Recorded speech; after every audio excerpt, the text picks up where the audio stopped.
বন্ধুরা, আপনাদের চুল পড়ে কি স্কাল্প ফাঁকা হয়ে যাচ্ছে? চুলের গোড়া যদি নরম থাকে তাহলে চুল পড়ে। আর বিভিন্ন কারণ থাকতে পারে। ঘামে যখন স্কাল্প স্যাঁতসেঁতে থাকে অথবা খুশকি থাকে তখন কিন্তু চুল পড়ে। আর আপনাদের চুলগুলো এরকম উজ্জ্বল ঝলমলে করতে হলে আজকের ভিডিওটি আপনাদের জন্য। Welcome back to my channel. বন্ধুরা, আজকে আমি আপনাদের সাথে নতুন আরেকটি হেয়ার রেমেডি শেয়ার করছি। হেয়ার রেমেডি তৈরি করার জন্য আমি এখানে নিয়ে নিলাম 1 চামচ মেথি। মেথি আমাদের চুলের যত্নে ভীষণ উপকারী একটি উপাদান। মেথিতে রয়েছে প্রচুর পরিমাণে প্রোটিন এবং নিকোটিন অ্যাসিড, যেটা আমাদের চুলকে ভেতর থেকে পুষ্টি যোগায়, চুলের গোড়া মজবুত করতে সাহায্য করে।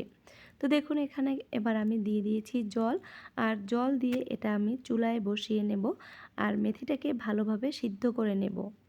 মেথির মধ্যে যত উপকারিতা রয়েছে সেটা এই জলের মধ্যে চলে আসবে।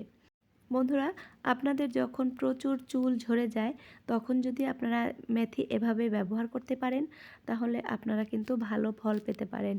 মেথি আমাদের চুলের জন্য কিন্তু ভীষণ উপকারী। আপনাদের যখন চুল পড়ে স্কাল্প ফাঁকা হয়ে যায়, মেথি ব্যবহার করলে আপনাদের চুলগুলো এরকম উজ্জ্বল ঝলমলে হবে এবং স্কাল্পে নতুন চুল গজাতে সাহায্য করবে। মেথি আমাদের চুল পড়া যেমন বন্ধ করে, তেমনি আমাদের চুলের গোড়া মজবুত করে। আমাদের স্কাল্পে যদি খুশকি থাকে সেই খুশকি দূর করতে সাহায্য করে। এবার এই মেথির জল আমি বাটিতে ঢেলে নিলাম, আর এই জলে আমি মিশিয়ে দেব আরেকটি উপাদান। এই জল বন্ধুরা, আপনারা যখন চুলে অ্যাপ্লাই করবেন তখন আপনাদের চুল পড়া যেমন বন্ধ করবে, তেমনি আপনাদের চুলে কন্ডিশনারের কাজ করবে।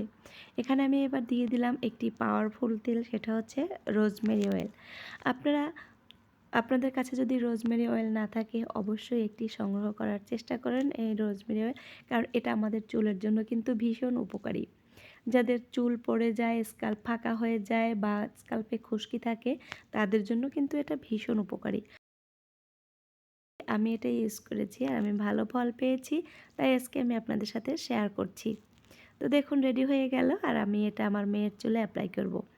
এবার আমি বাকি যে জলটা রয়েছে সেই জলটা এই বাটিতে ঢেলে নেব, আর এই জলের সাথে এবার আমি আরও কিছু উপকরণ দিয়ে দেব।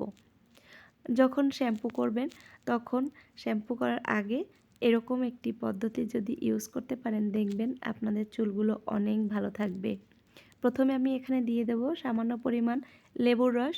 বন্ধুরা, যাদের স্কাল্পে খুশকি রয়েছে এই লেবুর রস কিন্তু ভালো কাজ করবে, আপনার স্কাল্পের খুশকি দূর করবে, আপনার স্কাল্পে নতুন চুল গজাতে সাহায্য করবে।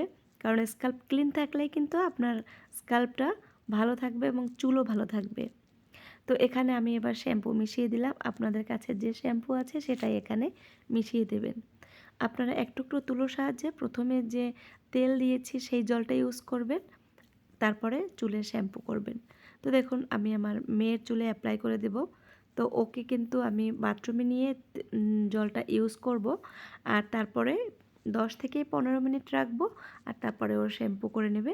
তো শ্যাম্পু করার পরে আপনারা ভালো একটি রেজাল্ট পাবেন চুলে।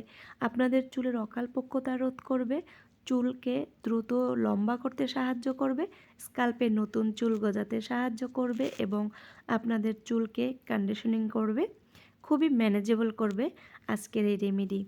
তো দেখুন, ও চুলটা ধুয়ে নিয়েছে, তারপরে আপনাদের সাথে শেয়ার করছি। এই যে দেখুন, শ্যাম্পু করার পরে চুলটা কতটা সুন্দর হয়েছে।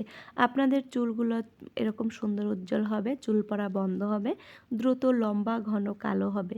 তো বন্ধুরা, সবাই ভালো থাকবেন। বাই।